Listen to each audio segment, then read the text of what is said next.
Hey, it's episode 141 of Seddy Bimco, part 2, The Revenge. And this week from Mississippi, I picked The Brain Machine. Yes, you did. Brain Machine, 1972. But we'll get to that, George. I'm here with George. He knows I have an age-old question about revenge. Yes. Trying to be supportive. So, did the Limburger cheese that Dr. Frankenstein brought to life, you remember that time Frankenstein brought... Yeah, everybody knows. Yes, Frankenstein famously brought smelly cheeses to life. Yeah. Did that cheese ever get revenge on the doctor for attempting the living cheese? Did it ever get revenge on its creator? Yes. For what, Tim? For attempting to read its mind. Yeah. Dr. Frankenstein was trying to read his mind because he wanted to know what Limburger was stinking. What was Limburger stinking? All right, I'm leaving. It's Seddy Bimco, part 2, The Revenge. The show where we create revenge sequels that nobody wanted. Welcome to Seddy Bimco. I'm George O'Connor. This is Tim Hamilton. We make revenge. No, you put the song in between. We make revenge sequels to movies that never had them. Yeah. As of this recording, this is the first time Tim and I are recording in the year of 2025. Spoilers, you're not going to hear it right then. The most recent episode that has aired is the episode for The Happy Hooker Goes to Washington. We should mention this. We're doing a tour of the 50 nifty United States, choosing a state each time. That was the one for Washington, D.C., not a state, but a territory. But Tim was so disparaging of this movie, being like, these jokes are so terrible. And then you did what he was stinking. You did a stinky cheese joke. And no, it's terrible. Like, if I'm somebody trying out a podcast for the first time, first of all, I'm probably not going to listen to Seddy Bimco because A, the title's gibberish. What does that mean? Then we're doing a movie no one has ever seen, probably not even the stars. And then you lead off with that turd? Good Lord. No, This is Tim, your producer, Miss Lee. At this point in the show, George goes on a 20-minute explanation as to why he hates Tim's jokes. At one point, it gets so heated that George even punches and destroys his life-size Lego statue of naked Scarlett Johansson. While the hosts settle their differences, let's hear a message from another show you should probably listen to instead of this one. TV podcasts talk at you, not with you. Not the case for the podcast Taking It Down. With sharp, honed Southern insight, the unique three hosts scrutinize TV and streaming without Hollywood bluster or inside jokes. Every Tuesday morning, spoiler-free thoughts begin the episode, which can guide your decision on if a show or film is worth your evening. From there, Taking It Down shifts into analysis for those who love the details or are too busy for endless think pieces online.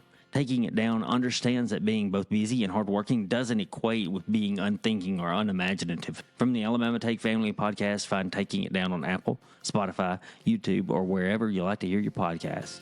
Now, let's get back to the show. An impenetrable morass for people to listen to. Well, wait, should we talk about Mississippi facts first, or let's do the Mississippi facts. All right.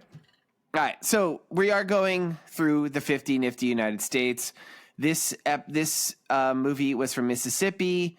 We typically give a little bit of facts about it. Tim, you want to? I'll start off, and then you jump in with your state seal and flag reviews. All right. I don't have much to say about Mississippi. Yeah, I kind of 4 S's, I'm gonna 4 eyes. Let me. Is that 5 eyes? Count it, really? 5 eyes. What are they? A fucking quintclops? That sucked. So the original name, Mississippi, was not its original name. It was originally just Mississippi, and then it got married and became Mississippi. Oh. Yeah. It's the 20th state. It joined the Union in 1817. Has a population of just under 3 million, so the entire state has less people than New York City. It's known as the Magnolia State. Oh, yep, that's on the flag. Yep. Is it? Because the state flower is also the magnolia, so I appreciate the branding effort there. The state bird is the mockingbird, but I was like, because To Kill a Mockingbird, but that didn't take place in Mississippi. Alabama. Yeah. Georgia. No, I think it's Alabama. Okay. Oh, we need to reread To Kill a Mockingbird. The capital and biggest city of Mississippi is Jackson, or Miss Jackson if you're nasty, and it is the birthplace of Elvis and Jim Henson.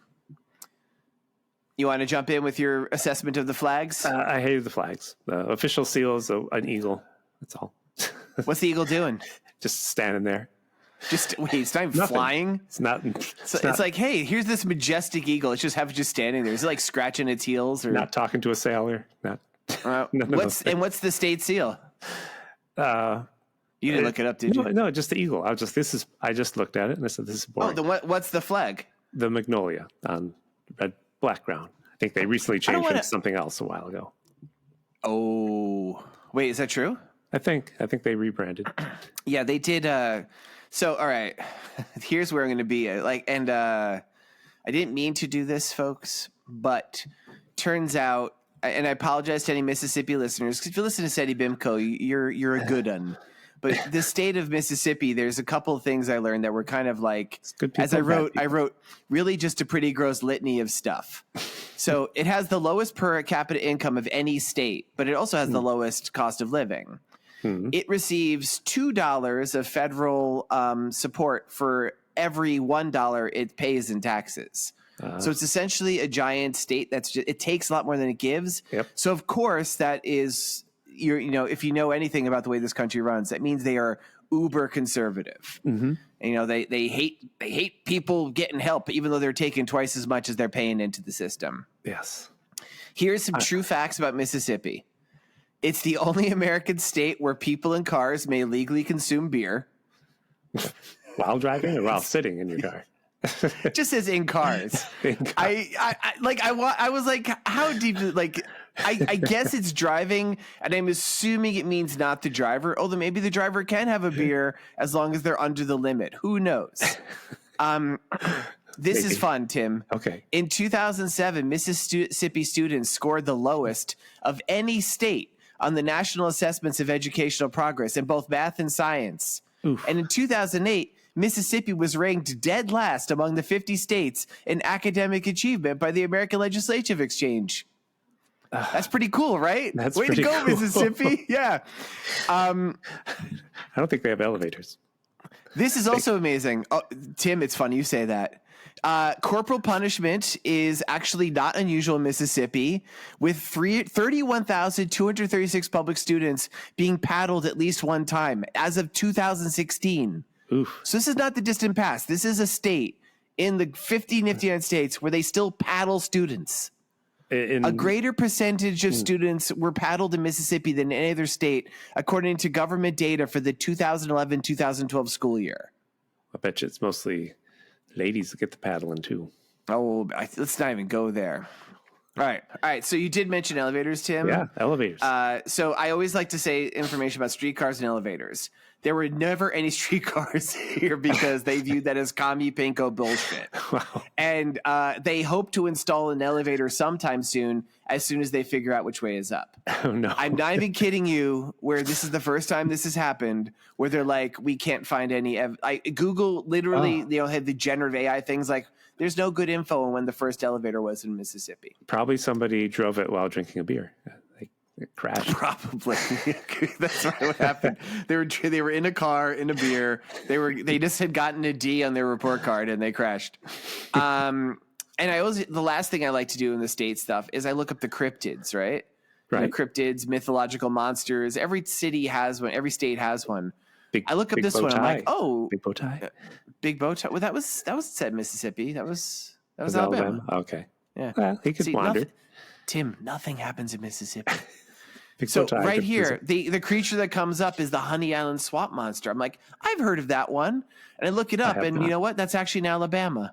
I'm like, oh, so so even this, your imaginary monsters that fucking yokels see in the woods, you had to steal from your neighboring state. He moved. The only thing I could really find was this is for real. It's called the Three-Legged Lady on Nash Road. Wow. Nash Road is a road in Mississippi somewhere where if you go there, you honk your horn, supposedly a three-legged lady comes out. She has two normal legs and one rotted leg, which looks like it's been sewed onto her. Ooh. And she runs and bangs in your car. I thought this was going to be a limerick at first. Wow. No. There once was a three-legged lady from Nash Road who ran out and I don't know. So, yeah, it's just garbage. This is just the people in the car drive away, and then when they get out, they thought they got away, but her leg is hanging by the back bumper. Yeah, but they're drinking beer, so it takes a while to notice because there's like, we're allowed to do this here.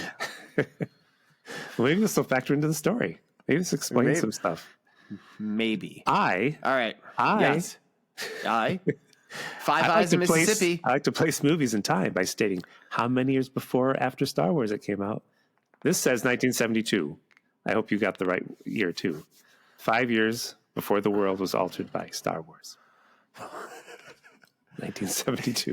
1972. Oh, I do like to do odd bands I can find in Mississippi, but to be fair, I found a bunch of blues bands that are very famous from Mississippi, and then Elvis, like you found. So. Elvis, yeah. He had a pet monkey, named Scatter. I tell you this that's before. a terrible name for a monkey. Yep. And that has to be related to what he did with his Duke, right? Probably. Oh, hey, guys, come look at this monkey. Watch what he does. He scatters it. That's hilarious, isn't it? Woo! I think Somebody give him a gun. I got to change the channel. Boom. I think he That's my Elvis impersonation. Not that this is any better, but I think he scattered the women that came over because the monkey would lift up their skirts and, stuff like that.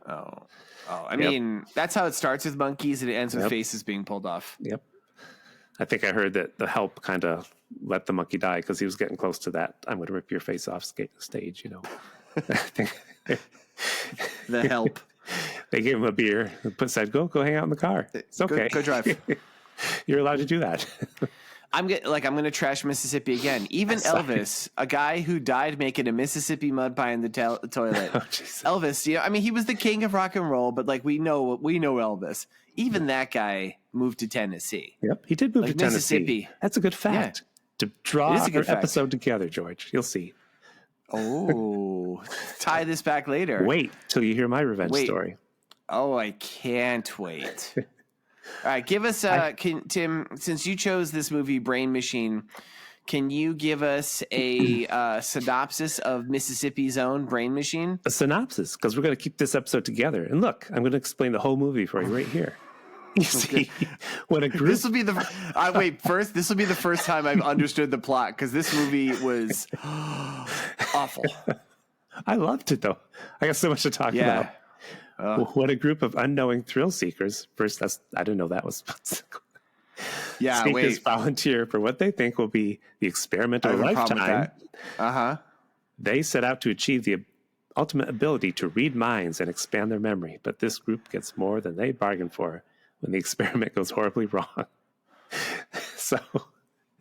Quick question. Do you think that accurately describes the movie? Because I don't. No. Thrill seekers is the part that's really throwing me. That makes it sound like they're it's like the challengers of the unknown or something, like these daredevils. I'm like, these are just like these four drips. I know. And they weren't going to read minds. The government was going to read their minds. So I couldn't, man. That's movie, the plot. The government wanted to test a machine to read people's minds. That's basically the plot. Yeah, this movie was wretched.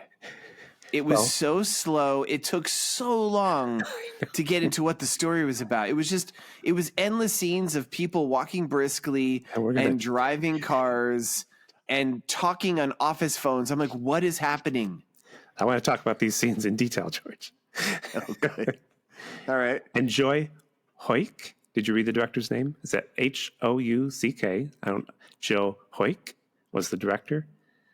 I'd say Hook. Oh, Hook. Okay. Yeah. Did you see that he was an actor in The Creature from Black Lake? He played Professor Birch. I don't remember who that was. I found it on IBDM. Creature from Black Lake is a previous Seddy Bimco episode. Yeah. That's the one with the guy who was like the Vietnam vet. Yeah, right. We liked that one a lot. And I remember there was a professor who kind of sets the two boys on the route. He's in one scene at the beginning. Yeah. So that's interesting. Okay. Go listen to that for a better episode. That's back when we used to give coherent plots in our movies. This is experimentation. This is like jazz. Our words are like jazz. It's jazz. Folks, I'm going to warn you. We're just going to make endless lists and jokes about a movie that none of you have ever seen. But I said most of these jokes. No, you don't. No, you don't. I'm gonna. You definitely don't. You're not going to get any of these references. It's going to be wonderful. So there's a reverend in this movie. His name is played by a guy named James Best. And I didn't watch. Yeah, you know who? Yeah, I know who he is. I didn't watch that show, but he's Roscoe P. Coltrane on Dukes of Hazzard. Roscoe P. Coltrane. That's the only thing I know. Can I do my first list? Yeah. Set it up. Right. What's it got to do with Dukes of Hazzard? It does. So this is true facts about me and my relationship to Dukes of Hazzard. So here's something you should know about me. I've talked about this before in the show. When I was a little kid, up until when I was not even that little a kid, I really had no interest in live action TV. I would only watch cartoons. Yep. So that's why Tim is also a bit older than me, so he makes a lot of references to 70s stuff. I just don't know. But even a lot of stuff that is within my wheelhouse, I was kind of behind on because I was too busy watching Super Friends or something, right? Right. So when I was a little kid, Dukes of Hazzard was probably the biggest show on TV for people my age. Ooh. So first off, fact number one, in honor of James Best, I thought Roscoe P. Coltrane, because he would always say Roscoe P. Coltrane for the longest time. We're talking well into adulthood. I thought his name was Roscoe Pico Train. Wow. Yep. Yeah, his last name was Train. Were you at a cool party talking about Dukes of Hazzard with everybody? And somebody's actually. It was a cool college party. Someone was playing guitar. I was drinking some watered down suds, and I'm like, yeah, I liked Roscoe Train. They're like, why'd you say Roscoe Train? I'm like, I didn't feel like I need to say his middle name. Pico means beak in Spanish. And they laughed at me and threw me out of the party. All right. Here's another thing I thought about as a kid, right? There were various supporting characters on the show. There were two sheriff deputies named Cletus and Enos. And then there was a friend of the Duke brothers named Cooter. I thought all three of those were bad words. So did I. I think they still are. They kind of are. I'm pretty sure Cooter is. But I remember hearing this as a kid. I'm like, they're not going to say anything about this? This is the big one. This is my big admission. So, and I kind of set this all up. Okay. Kids all thought that Dukes of Hazzard was super cool. And I didn't watch it because all I at the time was watching was cartoons. And in class one day, we were all supposed to draw a picture of our favorite TV show. And no one else was drawing cartoons. Huh. And I'm like, well, I'm not going to be the guy. I wanted to be cool like all the kids who were drawing Dukes of Hazzard. So I drew a picture of the Duke boys in their car, the General Lee. But I drew them climbing out of it by opening the doors. And if you've ever seen the show, the doors don't open. They always slide in. And the entire class was like, hey, they can't open the doors. And I was ridiculed in front of the class as being not a real fan. And it was this moment of great humiliation. Yeah, it was true? Bad. This is true. So after that, because I was rocked, I'm like, I have to start watching this. This is why I learned about Cootis and Anus and whatever. Number 4, I was secretly highly bothered once I learned more about the show that one of the Duke boys had a name that rhymed with his last. There was Luke Duke, but then Bo Duke didn't. I'm like, why would you do that? So I have a list within a list. Here's potential other names for Bo that would have rhymed with Duke, okay? Okay. So he could have been called Fook Duke, honor of the Fook monster. Gotcha. He could have been called Took Duke. He could have been called Marmaduke Duke. Or he could have been called Gadzook Duke. Nice. And my last fact about Dukes of Hazzard and me, my relationship to it, I thought Daisy Duke was hot. Yep. I could have guessed that one. All right, so there. That was my first list. We introduced literally one character of this movie who's not even in the movie yet at this point. No. Nope. Who? Wow. Woo. It's half hour. Good episode. Well, I can do these movies quick. It opens up with a professor in some sort of institution. He's wearing a white coat. He's on the run. He's leaving the office with a suitcase, sneaking out. His name is I want to write this down. Dr. Right. I wrote, okay, here's the thing, man. I wrote this name different every time. I wrote Dr. Kirsten, Dr. Christner, Dr. Kirstner. So he wasn't Dr. Saxon, because I was confused. No, Dr. Saxon was another guy. Okay. Man, this, and folks, bunch of white guys. I know I read Tim to filth for his inability to summarize these films. This is not Tim's fault. The movie actually opens up with another guy, a blonde dude and a woman who are they drive into a parking garage. We see them get out of an elevator, which I thought you'd be excited about. Then they take stairways into the basement. I'm like, why were they in an elevator? They're on a parking garage. I was confused why they weren't drinking a beer in the elevator, because that's allowed. And while they were driving. Yes.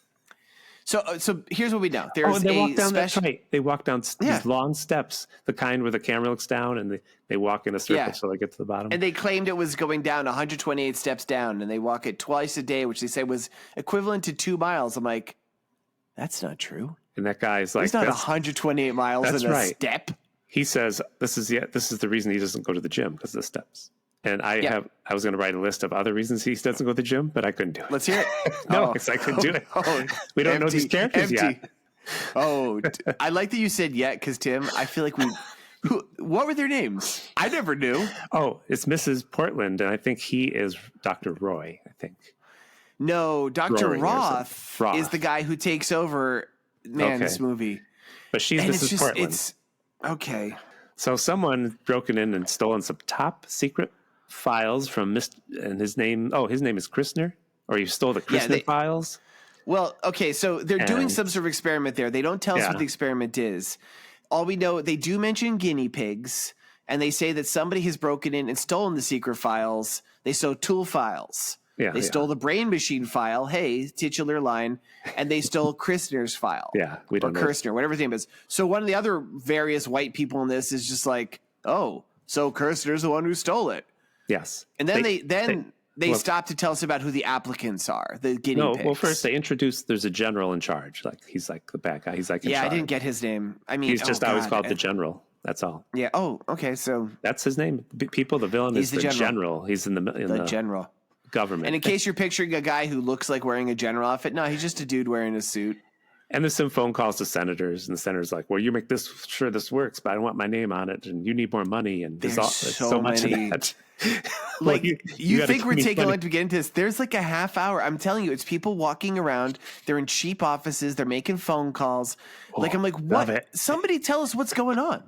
One guy was doing push-ups in front of a brick wall, the same brick wall that was like the general's office at one point.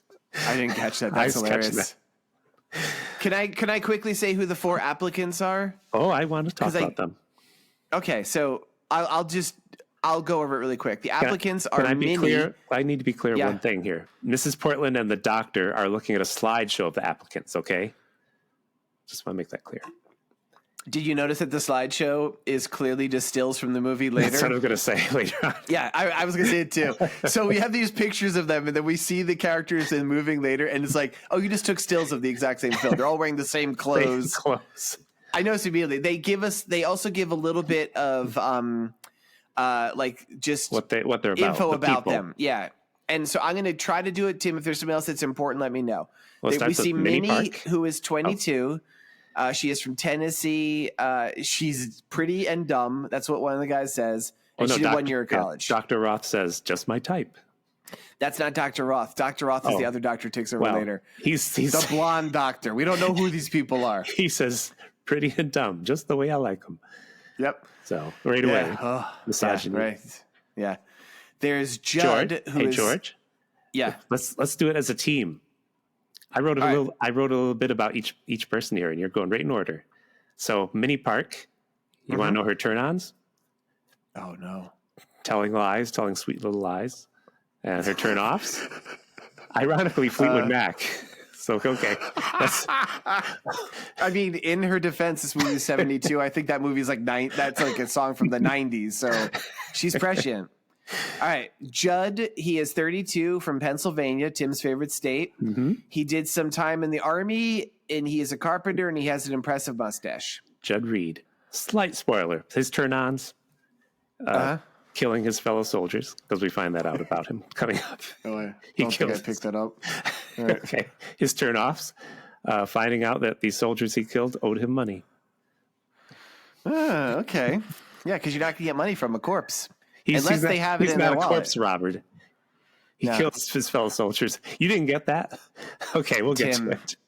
Tim, this movie, I've never been in the history of Seddy Bimco, where we watched some really turds of movies. I think I had such a hard time paying I didn't mention this. Starting about the half-hour part of this movie, because it's all taking place in this lab, there's a weird droning sound that's always going on.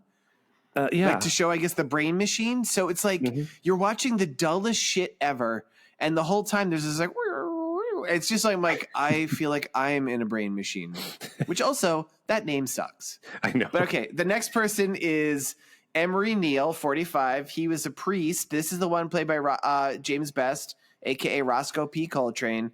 Yes. They mentioned he was in a bad car accident. There's probably something that they explained about that, and I didn't catch it. He's a reverend, he says later. Yes, right. He actually, like, because they call him priest, he's like, actually, I'm a reverend. I'm like, then why are you wearing the fucking collar, dude? Yes. He's wearing a collar, and he loves wearing his collar in this movie. He doesn't want to take his collar off. So his turn-ons, George, finding his lost clerical collar. His turn-offs, finding his lost clerical collar in the Burning Man orgy tent. Oh, weird. And his additional terms going, Q. Is that what he did? Yeah, I think once somebody on Dukes of Hazzard did that. Yeah, I think it was him. And then the last of the four main characters is Willard West, 28. He is a doctor. His parents have died and made him rich. He's played by Gerald McRaney. From Simon and Simon, right? Simon and Major Dad. And you know what, Tim, after you do your thing, I have a list. He inherited money. So his turn-ons are doing things his way, because he's the only, he's like the cool guy in the movie. And his turn-offs, meeting Reverend Neal at the Burning Man orgy tent. So Gerald McRaney, I would argue, Roscoe P. Coltrane, he's famous for one movie. In fact, one thing, we're calling him by his character name. Gerald McRaney, he's actually an actor you maybe have heard of. So, but this is not one of the things that would probably be on the top of his IMDb. No. So I made a list of other lesser-known Gerald McRaney projects. Oh, okay. Yep. Number one, and this is true. I didn't even make this up, Tim. He did a series of commercials for the NRA starting in the 1990s. I think I remember those. Do you really? That's why I bought I don't think I ever saw it. Oh, that's why you bought the gun. All right. He branched out. Pardon me, I burped. He branched out into writing kids' books. He wrote a book called Gerald McRaney McBoing Boing. Yep. Got it. Then he did. He was interested in music. He did. He had a super group he created. It was called Simon and Garfunkel. Okay. Nice. He had some success with Gerald McRaney McBoing Boing, so he was like, I'm going to do other types of books, maybe something like a craft book. So he made Gerald's Big Book of McRaney Day Projects. Then he wrote a joke book called Major Dad Jokes. Nice. And then finally he did a one-man musical production of Jaws at the Mississippi Coliseum. Let me catch the listeners up. The scientist ran away with something. Police chase him. He goes to a hotel room. Specifically, no, because there's a million scientists. Dr. Kirshner, who is the one who stole he's the original doctor in the brain machine. We see him running, right? I actually do want to say this part because it sets up my story, okay? All right. He's making a break for it. So he cut, and according to the goofs on IMDb, when we first see him, he's got a big old mustache because literally the first scene, there's a different actor playing him. The rest of it, he does not. I didn't catch that myself either. He's wearing a big, dumb white lab coat in the middle of the woods, so he stands out like an idiot, and he's running carrying this thing. And when we see an old man and a guy with a gun are guarding a road, they're like, well, he'll come this way. And then we see, I guess what was the general. There's an airport. Guys waiting for the plane. Mm-hmm. They're not telling us anything. It's just it's endless old 70s looking fucks in suits. I'm like, everyone, I don't know what's going on here. Well, he gets to a hotel and he's writing a letter. Before that, he actually kills a guy. Yeah. Like the guy with the gun, he tackles him. Yeah. He throws the files. They wrestle. The gun goes off. He kills the dude. He runs off, still with his fucking white coat on like a moron. But they show the files laying there. I know. I was like, isn't that important? And does that not get picked up on? It doesn't matter. He just goes to a hotel and he's writing aloud. He's like, "Dear Senator, I need you to know." This man who we're told is a doctor sounds like he's reading aloud like he's got head trauma. I need to tell you, Senator, that they're doing something very, very bad. Those guards burst in and shoot him. He's dead. Yep. And before that, he calls Dr. Roth. Yeah. That's actually important. Yeah. He gets to a phone and he calls Dr. Roth, has to hang up because Dr. Roth takes over the thing. There's a really funny scene where he's in a parking garage. He's hiding in a boat. I'm like, really? Oh, yeah. Why is there a boat in a parking garage? Like why is there so much of this movie filmed in a parking garage? The Boston bomber, he hid in a boat, remember? Yeah, but it wasn't in a parking garage. It was some guy's backyard. After he gets killed, we actually see the 4 applicants for the first time, not just from a slideshow. And like as Tim said, they're just fucking wearing they're wearing the same clothes. It's clearly the slideshow was photos that they did. Like, I know this movie was filmed for like $3. But like, come on. Like, you couldn't even like get like these people to give them your headshot. And the woman, Minnie, she's like, I have to, it's unclear, but she's like, I have to tell the truth. It's going to be X-rated. And the priest is right next to her, like laughing hysterically. They're all laughing. The Reverend. Yeah. They're giving him instructions. You can only be in the E-wing, not the F-wing, not the X-wing, not the Y-wing. I also want to point out at this point, not the TIE Fighter, not the AT-AT. If you're in the wing, you answer the phone. Just remember that. The wing. If you're in Wings, always listen to what Paul McCartney's doing because he's the boss. Yes. If you're watching Wings. If you're asking who's the boss, it means you're probably Tony Danza. Talking about the movie we're talking about, they still haven't explained anything that's going on. Well, it's an experiment. They don't tell them. They just say you have to tell us the truth. Yep. Also, the priest is like, the whole truth? Nothing but the truth. So help me God. And then I'm going to interrupt this because we're getting a little bit. I want to read one of my lists. We're getting too on track. So here's my list, Tim. This is words that you could spell with the same letters in Brain Machine. This is anagrams. Oh, I love anagrams. Yeah, number 1. Hey, home, get out your pencils. I started pretty easy with this one. The first one. Give our listeners a chance to get a piece of paper and a pencil, okay, George. Everybody ready? Right. Write down Brain Machine. Okay. All right, here's the first one I came up with. I didn't try very hard. Brian Machine. All right. Yep. And then I came up with Bernie Mohican. Sounds racist. Then, well, if you think that sounds racist, wait to this next one. Rabbi Eichmann. Oh. And that gets even worse. Oh, wait, this isn't bad. No, I read it wrong. Inner Mike Ahab. Okay. So like if Ahab, and then the last one was Anime Branch. Nice. Yep. Go back to the story. Branch.com. Yeah. Listen to them today. So when I talk about, I have a little something to say. Okay. I just wanted to point this part out. The funniest part of the movie, unintentionally, you'd think we would have written this, but Dr. Portland is testing the patients by showing them pictures. It's Dr. Portland is the lady, right? Lady. They're doing a word, whatever word pops into your head. Picture word related. What's it called, George? I'm enjoying listening. They show you a picture. And you say what first comes in your mind. So they're showing a priest. It's a very traditional psychological thing. It's like they show you a picture of like a priest. You're like, the guy who touched me. Or like, Well, the priest, they show him a cemetery. He says, women. Oh. Did you miss this? And he goes, oh, no, I don't know why I said that. Oh, I don't know. She's like, that was actually very interesting. Yeah, they were kind of setting up like maybe like I was briefly interested because I'm like, are they setting this guy up to be a serial killer? So Dr. Portland also, she shows him a skull and he says, women. And he goes, oh, I don't know why I said that. And these are supposed to be professional doctors. And she gives him a side eye and she's like, okay, everything's fine. I'm going to go get the other doctor, Dr. Roth. And she's like, we got some real nutcases. You need to go talk to the priest. Yeah, we should mention, I guess at this point, Dr. Roth, who was the guy that the Dr. Kirstner tried to get in touch with when he was being chased, he has taken over. So apparently Dr. Roth doesn't understand whatever diabolical thing is happening here because you know what? We don't understand either. They haven't explained shit to us. Dr. Roth shows the Reverend a picture of a fleshlight and the Reverend says graveyard. Anyway, that's all I wanted to say about that. If you're playing Seddy Bimco bingo at home, that's Tim's mention of fleshlight this week. Yes. Every week it comes in. Every week. Brought to you by Fleshlight International. I don't know. Nice. Fleshlight International, huh? Can I interrupt really quick? Yeah. Here's a list I made of words you can spell with Mississippi. All right. It's a short list. I didn't do very good with this one. It's one. You ready? It's very Mississippi, though. This is a word this is a thing you can use all the letters of Mississippi. I is Sis's pimp. That's it? That's all I got. I didn't work very hard. I think go back to the story. Could save money by selling a few letters. They don't need 2 I's, 5 I's, two S's. They can you imagine playing Scrabble with these assholes? You would be able to spell so many words because they got them all. They got them. The letters. It's ridiculous. Yeah, letters. That's what I meant. So let's see if I can make sense. They're setting these guys up for an experiment. We don't know what it is.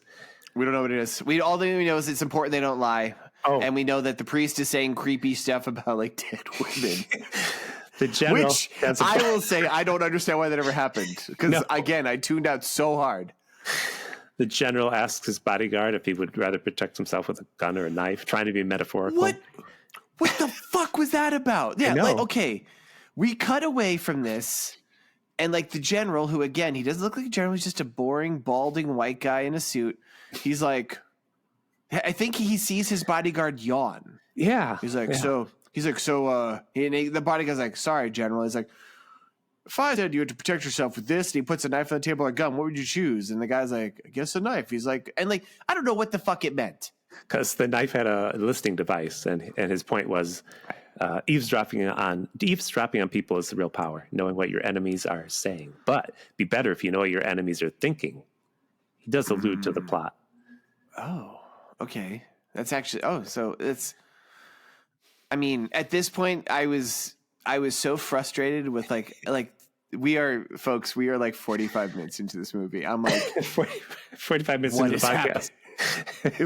Yeah, this is like, this podcast is going in real time. The movie. I'm like, what the fuck is happening in this goddamn movie? They interview the priest. The droning noise, by the way, I mentioned has started in full. So imagine everything, all this lack of, just with this like this dull buzzing that goes on for the rest of the fucking movie. We tried to learn about the Reverend. He had a speech impediment. It means nothing. The Reverend asks, never comes to anything. Brought the Pete praise, and they talk about believing in God. Then we cut to, if you want to get going. Well, actually, no, I do want to, because we were talking about the Reverend. Yeah. I wrote down a list. I wrote down a list of the Reverend played by James Best. These are true James Best facts, Tim. Okay. And some of these are actually true. I'll tell you which ones are true. Oh my God. If I don't say that, you'll. So his real birth name was Jewel Franklin Guy. Is this real? Are you trying to be me this week? Just making up facts? No. This is a real. I will tell you. I will absolutely tell you. I'll say the first 3 are absolutely 100% true. The last 3 are not 100% true. Okay. But this guy's birth name, James Best, his real name was Jewel Franklin Guy, which I'm like, that's a good name. Wow. It's better than James Best. I think and this is also true. When he was young, if I may interject one fact, George. When he was young, he loved the Beatles drummer, Pete Best. And he said, well, Tim, you're already ruining one of my jokes. Okay. Fuck you, Tim. Take that shit out. Number 2, this is also true. James Best's, whose real name was Jewel Franklin Guy, his birth mother was named Lena Guy, and she was the sister of Ike Everly, who was the father of the Everly brothers. Wow. Is that true? All true. Fact number 3, Best enjoyed a wide range of hobbies and interests. He was an accomplished painter, a guitarist, and a black belt in karate. He enjoyed writing and ran his own acting school.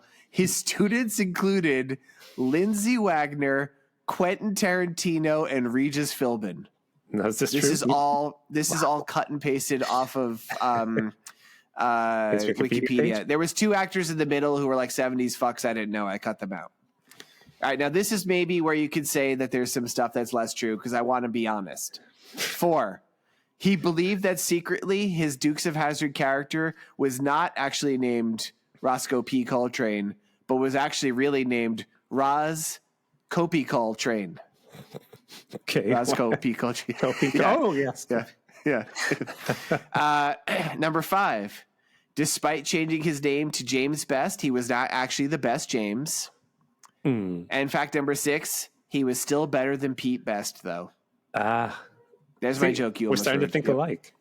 Yep. Yeah. No, you've broke me. So they all go to bed. Crappy places to sleep, and right away someone sneaks into Minnie Park's room and tries to unbutton her pajamas. Who did? Who is it that snuck in? Do you want to spoil that? Do you even know who did that? Wow, you really tuned out.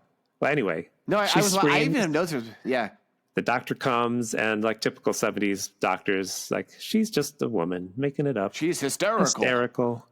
Yep. Women are always thinking guys are after him. Gerald McRaney's character is shown to be reading like a book about like, it's actually like a book about slavery, but he's like shown to be the intellectual, and he's the, I guess he's the dramatic, like he's the one we're supposed to like. Yeah. You were talking about when they're on their break. I guess that's not the same scene. It's just my notes. It doesn't matter. Yeah. They're like, what's going on? And then they're on a break and they're reading stuff. And Dr. Portland, by the way, Dr. Portland, she had a 70s perm, people. You should Google this. Yep. Her hair was so big. Dr. Portland's perm, it's so big, George. How big was it, Tim? It's so big that 3 members of Fleetwood Mac once made love inside it. But wait, she hates Fleetwood Mac, or is that another character? Who were the 3 members? It wasn't at the same time? Okay. Let me guess. It was Christina McVie, John McVie, and Lindsey Buckingham. You got it. Yep. It's also so big. Yeah. It's so big that the Smithsonian eventually came and took it away. Oh, because of course everybody knows. So if you listen to Seddy Bimco, the Smithsonian steals all evidence of giants. There were giants in the earth in those days, and some of them had big 70s perms. All right, Tim.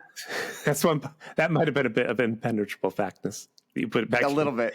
Yeah. It's so big that How big was it, Tim? When it caught fire at a birthday at a birthday party in 1978. Whose birthday was it? Many 78. people were heard to exclaim, "Oh, the humanity!" Especially 98-year-old Hindenburg survivor Preston Higgins. Preston Higgins? What a rough day for him. He was like, "Why again?" He says, "Oh, the humanity again." Actually, it was just a muggy day, and he was yelling, "Oh, the humidity." Yes. Sucks. So all the people are horrible because Judd, the soldier, Minnie Park, is complaining about someone snuck into a room, and he's like, "Well, if I had snuck in, you'd have a smile on your face after I left." Yeah, and he like leers at her under his big 70s mustache, and like, I'm so used to this crap in these movies now. Yes. I actually thought I wrote a note. I'm like, I can't decide if we're supposed to think he's a creep or if that's just baseline 70s guy. I think it's, yeah. Shortly thereafter, we do the Gerald McRaney character. He kind of steps up. He's like, "You should leave her alone." Yeah, because he's the good guy. And actually, Tim, I'm going to interrupt the story. I want to interrupt from my list. Are you trying to crush me? This is a competition. This is because we're talking about Gerald McRaney. These are true Gerald McRaney facts. Same as before. No, I did James Best facts, you fuck. You're not listening to me. Listen, Gerald McRaney. You did Gerald McRaney with Boing Boing. I did stuff that I did less known projects he did. Okay. These are true facts. And again, just like last time, these are mostly true. Number 1, Gerald McRaney was born in Mississippi. And this kind of all made sense to me. Like, that's why he's in this fucking movie. These are all Mississippi dudes. All right. 2, since 1989, he's been married to designing women's own Delta Burke. And they're still married. That's actually kind of nice, right? That's nice. Yep. He played number 3. He played Balthazar Bucks, the dad of main character Bastian Bucks in the completely inaccurately named movie The Never-Ending Story. Okay, I never saw that. Yep. Wait, really? Well, if it never ends, I don't want to get in there. Yeah, it's true. Once it starts, you're just stuck there. That's the rest of your life. Except for Tim, it's inaccurately named. The thing is, it ends. Okay. It's a bad name. 4, he is not actually a major, but he is actually a dad. Okay. Number 5, he was not in Star Wars. I guess that's true. Yep. And number 6, he strangled his Simon & Simon co-star, Jameson Parker, stuffed his body in the trunk of a 1978 Chevy Cordoba, and drove the whole damn thing into Lake Michigan one dark night in December. I've never seen him. I know. I wondered what he's up to. Nobody has, right? Yeah. Yep. Come at me, Gerald McRaney. All right, back to the movie. Where were we? We're in the break room. The Reverend is looking at a book filled with pictures of deep wells, saying women. There's supposed to be a failsafe, and somebody in the government's like, "Well, we're not going to use it. We don't have time for that." And I want to, for the sake of like explaining, like, what is the failsafe for? Because we never know. We never know. We really don't know what the failsafe is, and I don't even know in this point in the movie we really know this is about mind reading. Nope, not yet. It's this movie, They even took a Star Trek sound. I heard. Did you notice it? Is that the droning noise that just continuously plays? That plays, and then there's a sound of firing like a photon torpedo. Because when that happens, they're all like, "Oh my god, what happened? What was that?" And I'm like, "What? That sound effect?" Can I confess something? Yeah. Okay. At this point, I started playing the movie. So on YouTube, which this movie was on, you have the option to play movies at different speeds. I know. I started playing at 2 times speed, so everybody sounded like Alvin and the Chipmunks, and the sound effects sounded like lasers. Everything sounded like lasers. Wow. Yeah, it was bad. It was bad. This was a bad movie. So, I don't think I ever had as much hard time with any Seddy Bimco movie as I did with this one. But I was loving it. I know. I love it. Well, so we see an engineer walk down the long hall. An engineer check out with a computer. There's computers everywhere. And he's calling people because something went wrong with that photon sound. And he goes, "Nothing's wrong here." And he goes, "Wait a minute. I see big wires," which are just then on the wall. This part's funny. He says, "This is so cheap." And he just goes and touches the wires, gets electrocuted. And folks, it's just the actor going, It's like they didn't even you know how like in old movies they would like draw like blue arcing electricity on. No money for that. They didn't even do that. Nothing. And I'm like, is he? And it's because of the quality of this movie. I actually thought he was fucking around for a second. I'm like, oh, he's pretending to be electrocuted because he really. It's as dully as Tim said. Just explaining this. The guy's like, these wires are sticking out. I think I'll touch them. It's like, what, dude? And when they come get him, they're like, "Who was he?" Like, one of those electrical workers. He's not. He's a nondescript white guy playing a character that was not introduced before and probably won't be in the movie again. But who could tell? Because continuity is not our strong point. So I have a lot of things here. We still don't know what's going on. No. They talk about how they like each other, and hear a heartbeat in a chamber. Ooh, they touch glasses in each other's hands. I don't even know what scene this is. Oh, Dr. Portland and Roth. They like each other. Oh, I guess there was. Yeah, there's a little bit of a romance to the two. We haven't been talking so much about the doctors who are doing the tests. Yeah, I guess they like each other. I guess. I don't know. The guy we have Simon. He has this. They all have a story about their past, and he's like, "I remember being a little boy, and my dad was leaning against a tree. He loved that tree. He wasn't talking to me. He gave me a knife, and I thought, how long would it take me to stab that tree to death with this little knife that loves my dad more than me?" I want to say this is not Tim making a weird Tim joke either. No, it's not. Like that's an actual bit in the movie. I'm like, what? So then some alarms go off and they all run. Isn't this the scene where like the lady, it turns out she's lying about being married? Well, I can explain that. Yes, but they put them in a room. They do explain, we're going to test what it's like to live with more pollution in a smaller space. So we're going to put you in a room that gets smaller and smaller each day. So that's what they're going to. I thought it was after. I don't know. It doesn't matter. I don't know. Because I'm going to interrupt for another list. Oh, okay. I don't want to go by a list. Yeah, this is true Anne Latham facts. Anne Latham is the actress who played Minnie. All right. I looked up her Minnie, I looked up her IMDb. Park. Minnie Parks, the dumb Tennessee girl, the dumb and pretty one. Pretty. She is pretty. Number 1, she is best known for three movies: Thieves Like Us, The Great Hitchhike Race, and The Brain Machine. I saw that too. If you're best known for Brain Machine, that's all right. She is number 2. She's also credited as Anne Latham with an E. Okay. Yep. What's an E stand for? No, Anne E. Like her name is ANN. But she's also credited as ANNE. But the extra E is for savings. Okay. 3, she attended college in Mississippi, just like her character. Nice. Number 4, she's dumb, just like her character. Oh, no. Let's not Number be mean 5, Number 5, while on set filming The Brain Machine, Latham maintained a strong rivalry with co-star Marcus J. Grapes, who played the cop, Todd, culminating in a bare-knuckle brawl. Really? Yeah. And number 6, no one knows what she has in common with Lee Harvey Oswald, the supposed assassin of JFK. Why are you stealing my material? I'm trying to show you what it's like. I am admitting at this point, Tim, I'm being the Tim of this episode. Nice. So the Reverend wants to pull out of this whole project once he hears what it's about. And they're like, why? And he says, well, you say I can't wear my collar, and I want to wear my collar. And the doctors look at each other and like, okay, wear your collar. I'm not exaggerating. He's not. I don't understand that scene either. I just had to say that. I just had to say that scene to set up this list so people know what it's about. Okay. Well, we got reasons why this reverend likes to wear his collar. Okay. Because it smells like a woman, he assumes. A dead woman. Reminds him of the time he was in the seminary when they were allowed to watch a woman touch a clerical collar. Okay, nice. Ooh, sexy. Clerical collars have a lot of starch, and it's very hard and stiff, and thus it reminds him of dead bodies in the cemetery. I don't like when you do a sexy voice. Was that my sexy voice? Now I know. The way you said hard and stiff. That was the whole list? Only 3? Yeah. That's the rule of 3s, George. You're all over the place. Four things, 5 things. One for Mississippi. My least They go to their room for this experiment. And that's who's they?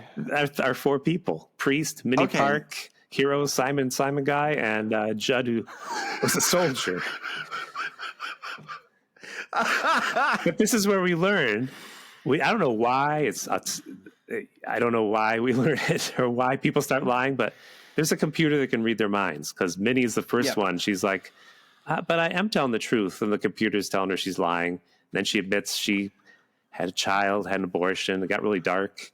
Oh, she actually doesn't say abortion. She says she annulled it. Annulled it, yeah. Because she's talking about like, I wasn't married. I annulled it. It's like you were never married. Yes. So I annulled but there was a child. I annulled that too. I want to just like say. And her grandfather kills himself because of this. I just want to say, just so you understand, like the computer, the way this is done, because this is 72, we're seeing like a dot matrix printer very quickly printing stuff out, and it's close-ups of it. So it's saying stuff like, does not compute. Ask her about this. Yes. And honestly, because I forgot this movie was supposed to be called, I forgot it was called The Brain Machine. It was about to be reading. I kind of was like, it seems like it's maybe looking up shit about them on the internet. Oh, wow.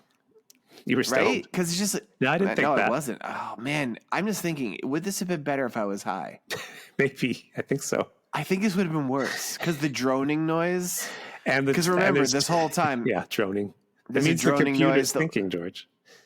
Yeah. And this whole time, we go back to these 2 guys in a dark room with their camera. There's camera people, and they're always just saying, camera 1 working, camera 2 working, testing camera 4, shut down circuit 3, shut down circuit 4.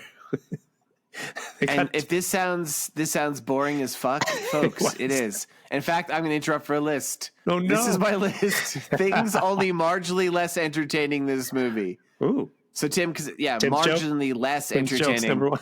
Stop ruining my jokes. So number 1, watching paint dry. Okay. Number 2, watching dry paint. Number 3, dry painting watches. Number 4, eating an entire sleeve of dry ass saltine crackers.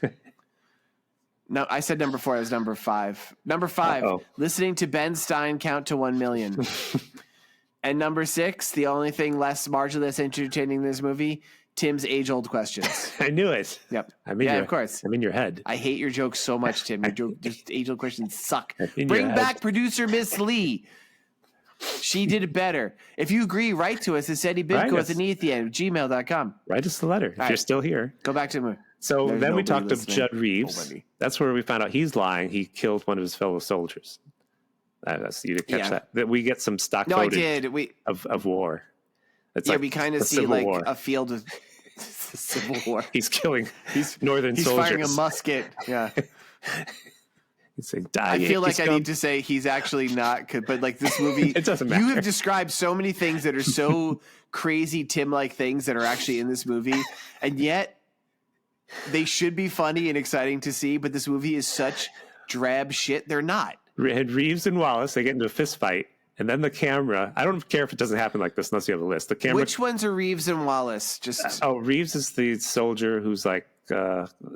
He's the mustache guy. Killed a soldier, and Wallace is Simon of Simon and Simon. They start fighting. Simon, John McRaney. Yep. And the camera kind of pans over to the left, and Minnie Park is just hanging in a closet.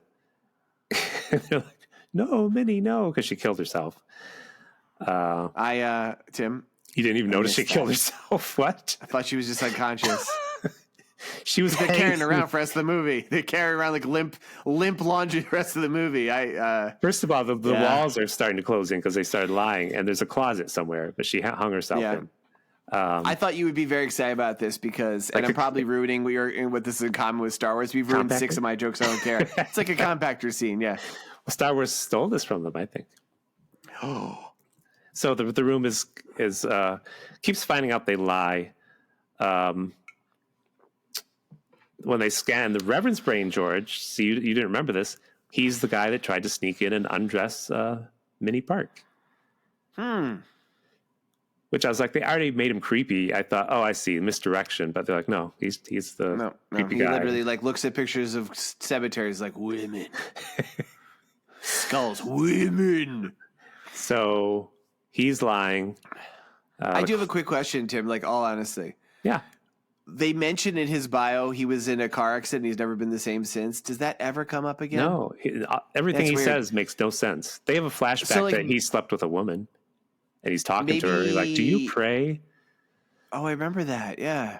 Doesn't really say whether she was a sex worker or hooker. Yeah, and he has a whole thing about like if God is real. It doesn't matter. They panic and they break the glass to shut it down because the computer took over. Okay. Obviously, it's our subjects in the room that's closing in. Thank you. There's 3 parties here. I'm not being a dick. There's Dr. Roth and Dr. Portland. There's the 4 subjects. There's the general. There's a lot of people and there was Dr. Kirstner, the guy in the lab coat who got shot. And Dr. Portland stays in this room with them for some reason. Yeah, I didn't understand that. I guess they were like, oh, we need to have a female character who's not unconscious or dead, as it turns out. Yep. And so the room is coming in, and it's getting smaller and smaller. They seem to make some revelation that I didn't understand. They say you taught the computer to think that people will never die. People don't think they'll ever die, or I don't know. He keeps saying people never believe they're going to die, and that's how they program the computer. That's why it took over. Don't know. People picture all this dialogue being delivered at twice speed, so it sounds like Alvin and the Chipmunks. That was my experience. So they people don't believe they're gonna die. Yeah, they break in there. The one doctor, he likes Dr. Portland. He wants to break in and free her. Dr. Roth, who is the replacement doctor for Dr. Kirsten, get killed. Yeah, because the senator and the general is calling, and they're like, "No, don't go in there. Don't shut it down. It doesn't matter." What's happening? Oh, because they do mention, or we should have mentioned the front. The main reason these people are chosen is none of them have families. Right. Which is make a big deal early in the movie. So I'm like, oh, they're super expendable. Yep. And somehow nobody puts this together till now, or they assume the audience is full of like Cro-Magnons who are like, oh, that's why. And so he does break in to free them, and he lets the door shut behind him. Clank. Yep. And the whole place blows up. It explodes. All our characters die. Yeah. Except for one doctor who sees the general. And he says, oh, my God, how are we going to cover this up? And the general shoots him. And then there's a newscast saying, oh, that experiment, one guy went nuts and they all got electrocuted over at whatever it was, IBM. Which made me, I'm watching this like so disinterested. I'm like, is that why the guy was electrocuted before? I don't know. And that's the end of the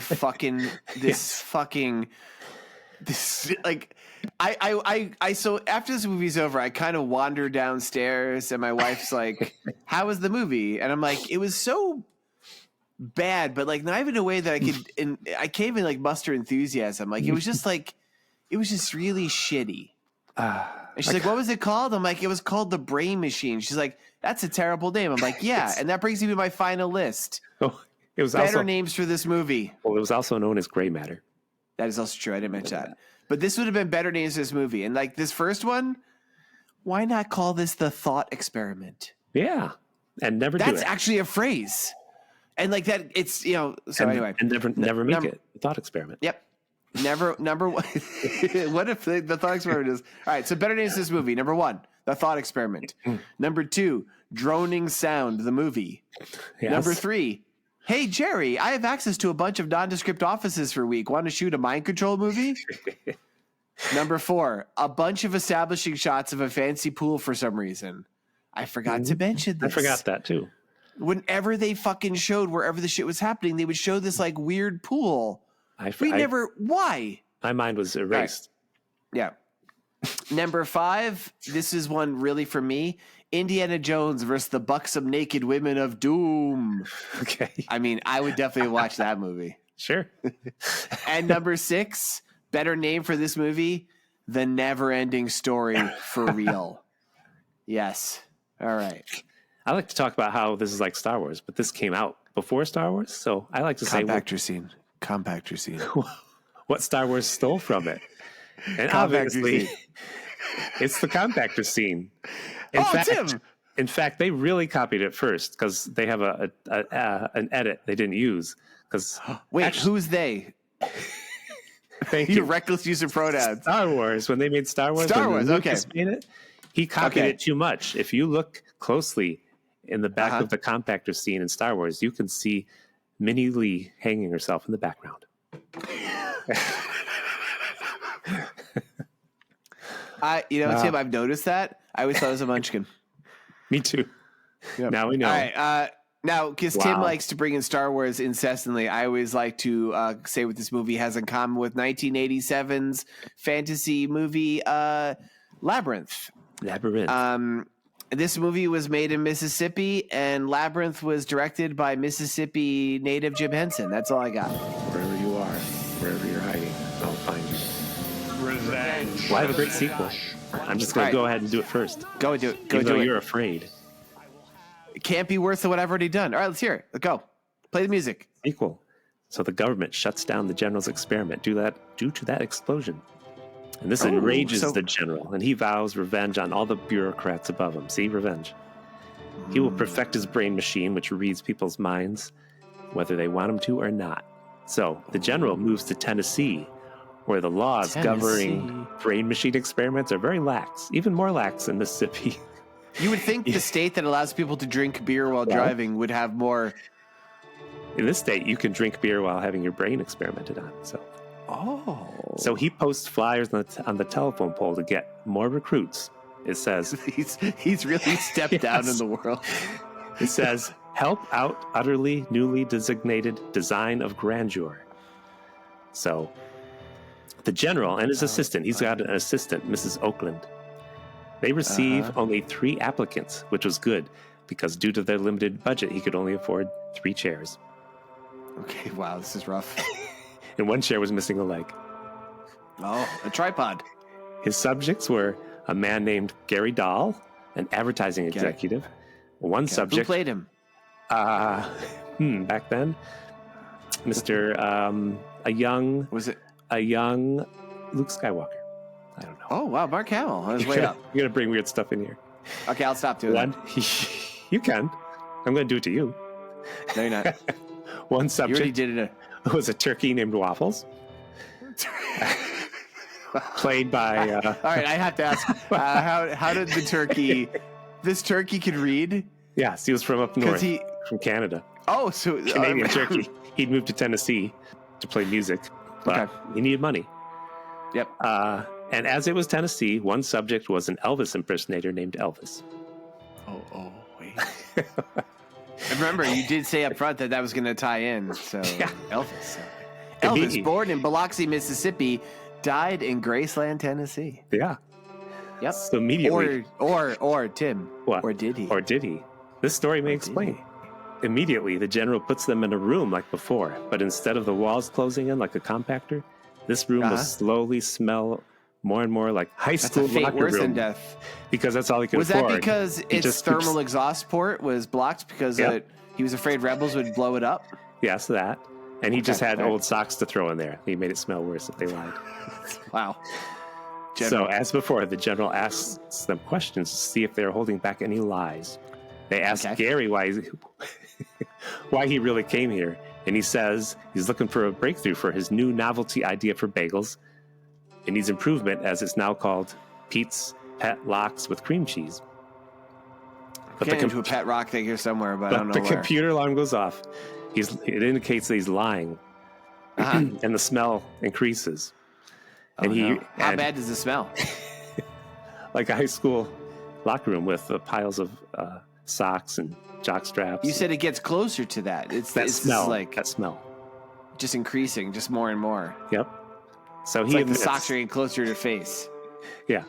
Gary admits he's here, He's here because he needs to work on his great new idea called the Pet Rock. He came to escape all the people spying on him. Welcome back to the podcast, Tim's previous obsession, Pet Rocks. If Pet Rocks are funny to you, there's about 50 episodes of Seddy Bimco where Tim makes a joke about them. Then they ask the turkey named Waffles why she is really there. She says she came looking for sanctuary from the upcoming Thanksgiving holiday. But the computer tells... Which is a different day in Canada. It is. Yeah. But the computer tells the general that Waffles is lying, and the room starts to smell like those dirty underwear again. Oh, it's rough.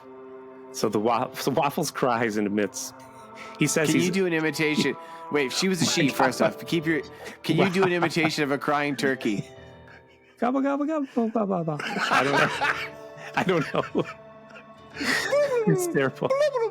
Sounds like one of the Three Stooges. Well, she admits she's lying. She's Elvis's pet turkey.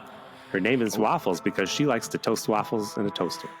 Waffles says she can dig up and find truffles, just like Elvis's pet pig, Viva. But unlike Viva, Waffles knew not to bring a toaster into the bathtub with her. Oh, dark end for Viva. Waffles thinks Elvis is onto the fact that maybe I pushed that toaster into the bathtub that Viva was in. Because I hate Viva. She hates Viva. Because Viva and Scatter, Elvis's monkey, often drug Waffles food and put her on a bus to Thanksgiving Town, New Jersey, a town where every day is Thanksgiving. This happened often? Yes. Okay, this story's too long. I admit it. Yeah, yeah, Tim, what the fuck? So serious question. Do you ever read these again after you write them in your fucking drugged out states? I edited this one down. Took out many jokes. What? Good Lord, there was probably like a fourth character. All right, let's hear this one. All right, Elvis impersonator. The Elvis quote-unquote impersonator. He says, "Thank you very much. I'm just here to get a hunk of burn in love." And of course, he's lying. And the computer turns up to He's here because of suspicious minds. Yeah, he says, "Please, don't be cruel." I'm just a hound dog. Anyway, hounded all the time. Finally, he admits it's too stinky. Mm-hmm. He says, It's really me. Your sign is accidental anagram. Help out utterly newly designated design of grandeur. That spells out hound dog. And I thought maybe it was a secret Elvis trap that I was going to come in. So of with course my karate and just Elvis was a black belt. Yes, he was. Know who else is a black belt? Uh-oh. Roscoe P. Coltrane actor James Best. Was he? Yes, you told me that. That was a true fact I read, yeah. You told me that earlier. You told me all about his karate career. Tim, who would win in a fight? Elvis. Elvis Presley. I don't think he would. That guy had an impacted colon. I think Roscoe would kick him right in the belly and it would just rupture his spleen. But here's the end of the story, quick. All right, good. This is the big twist, George. It's really Elvis. All right. And so he thought... I didn't see that coming. But he says, what do I find? My pet turkey Waffles confessing to killing my pig Viva. Thank you very much. That's all I can do. So, of course, Elvis and the turkey Waffles, they get in a big fist fight. And the room keeps heating up. And it That's explodes. Impressive because turkeys don't have fists. I know. It's amazing. But this turkey knows karate. Okay. It explodes. The only person that escapes is Gary, who goes on to create the Pet Rock. And, everybody died. Elvis's impersonator went on to pretend to be Elvis until he died fighting with Scatter over a hard-boiled egg in 1976. Uh-huh. At which point another impersonator was going to take over. I'm like, that's not the year Elvis died. He dies in 77. Impersonators were being him. Oh, okay. Another impersonator was supposed to take over after that one died, but... I'm glad this is going on. It's over. It's over. This movie is called Suspicious Brain Machine Minds. I'm going to edit it. So that's it. Woo! So I thought you were going to end it. I thought you were going to ask me more questions. The character who was getting revenge was the general? Yeah. How? The general. He was going to create that mind control machine. The revenge ended up being Elvis and his turkey. On his turkey. Why a turkey? What happened to you that this was the story you came up with? Turkey the this Waffles uses no, would be no at odds element. with Elvis's no other element pets. from the movie. This is just weird. But the turkey would be at odds with Elvis's other pets for attention. Scatter's got most attention, not Viva or Waffles. Even though Scatter and Viva would drug Waffles and put him on buses to New Jersey. Happened all the time. Well, I thought it was Scatter drugged both of them and put them on a bus. Tim. No. This story. Just Waffles. Okay. Sometimes. End your music. End your music. I ended it. Scatters is a jerk. Right. Scatters would drug both of them. Scatters is an asshole. I hate Scatters. Leave them in the bowling alley. Here's my revenge sequel. So I'm actually going to go back to a character who I stopped taking good notes pretty early on. Actually, it was about, and when I say good notes, let's say air quotes there, because this character's name, when I was talking about him, I never really kind of landed where his name was. Dr. Roth, you mean? No, Dr. Kirshner, Dr. Kirsten, Dr. Kirshner. It was a Dr. Sexton. Dr. Saxon, too. Sexton. He was another guy, Dr. Saxon, but I couldn't tell. I think he might have been the blonde guy in the beginning. Let's not talk about him. All white men with blonde so hair. Many nondescript white guys. So Dr. Kirshner, who is the one who escapes, the one who is running through the woods and is wearing a lab coat. I'm writing a revenge sequel about him. Now, Tim, you're going to be like, but wait a second. Dr. whatever his name was, Krustner, Kushner, right. he was shot to death in the hotel room by the nondescript agents of the nondescript general. Tim, what happened? Remember how he escaped with his files that he left in the woods? Oh, yeah. There was 2 files. We know there's the brain machine file. So what we saw in this movie was presumably the brain machine shit, right? Right. But there was another file that they said they stole too, the Kirshner file, the Kerner file, whatever his name was. Was it recording of his brain? No, Tim. It was a serum. Remember how he left it in the woods and it seemed like that was probably important? He left it because in order to keep it safe, he'd already ingested this file, the serum in this file. Okay. So when these people came in and they shot him, he was shot in multiple places, in the back and in the arm and stuff. In the bathroom. His arm did fall off. I didn't reanimated. See that. It happens after. They leave his body there and they say he's been annulled, I think. And so he would only have one arm. Yeah, he only has one arm. 2 arms. Okay. He started with 2 arms. Now he has 1 arm. And he's still also wearing a lab coat. I want to say this clear. But here's the cool thing, Tim. That serum, yeah, it's from Florida. It was a lizard serum. And his name was really Dr. Connors. He became Dr. Kurt Connors. And he became Spider-Man villain, the Lizard. And he went up to New York and he joined the Sinister Six. And he was best friends with Kraven the Hunter. Okay. And he joined up with the Vulture and Green Goblin and, let's say, Dr. Octopus and Mysterio. And then he got revenge on the world at large by trying to turn people into lizards. The end? The end. Unless you want me to ask you more questions. Yep. All right. Write us letters. All right. At Seddy Bimco. Do we have an email? .com with the E at the end. Well, I'm not reading it. If you wrote me a fucking letter. Yeah. Write us a letter at seddybimco.com with the E. Oh, it's opening. An E at the end. With an E at the end of that. Write us at seddybimco with an E at the end at gmail.com. We have no mail this week. And because we can't even open it. George. I choose the next movie. Is choosing a movie and a town. And a state. Town, and a state. A state. Yeah. And the state. Choosing it. The state is Montana. The movie, you can find it on YouTube. Okay. It is Evel Knievel, starring George Hamilton as Evel Knievel. Wow. Yeah, it's apparently it's like from 72, I think, as well. Apparently a docudrama. I know this movie existed because, I was the age where they sold toys and they made a movie about him, and I knew it existed. So this is a movie starring George Hamilton as Evel Knievel. It's on YouTube. It looks awful, but it was filmed almost entirely in his real hometown in Montana. So I was pretty excited by that. Okay. So buttons. Be good out there. Take care of yourself. Yep. Yeah. We'll talk to you next week. Bye. Bye, everybody.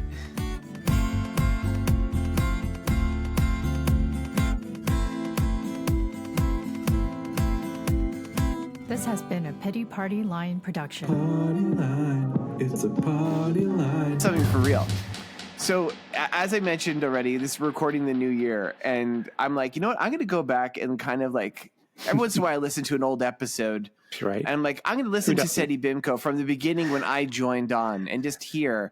And I'm going to say there is a marked decline in these podcasts.